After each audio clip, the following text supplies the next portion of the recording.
ডিব্ৰুগড়ত বিশিষ্ট সাহিত্যিক ডক্টৰ মালিনীৰ দ্বাৰা সম্পাদিত মাধৱ কন্দলী ৰচিত সপ্তকাণ্ড ৰামায়ণ গ্ৰন্থখনি উন্মোচন কৰা হয়। বিশিষ্ট সাহিত্যিক ডক্টৰ নগেন শইকীয়াই উন্মোচন কৰে গ্ৰন্থখন।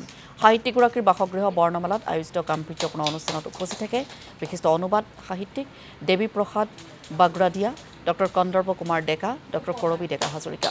পূৰ্বাঞ্চল প্ৰকাশকে প্ৰকাশ কৰি উলিওৱা এই গ্ৰন্থখনিয়ে অসমীয়া সাহিত্য জগতলৈ বিশেষ বৰঙণি আগবঢ়াব বুলি মন্তব্য বিশিষ্ট সাহিত্যিক ডক্টৰ নগেন শইকীয়াৰ।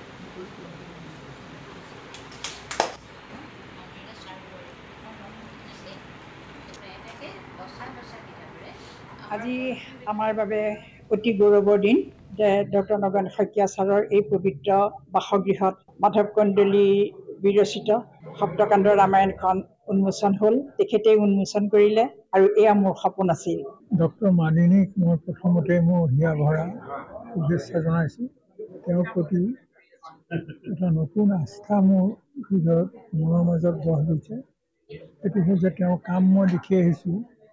কিমান কষ্ট কৰি তাৰ সত্যাসত্য বিচাৰ কৰিবৰ কাৰণে তেওঁ যত্ন কৰে। এইখন গ্ৰন্থটো ঠিক তেনেকুৱা ধৰণৰ কাম কৰিছে।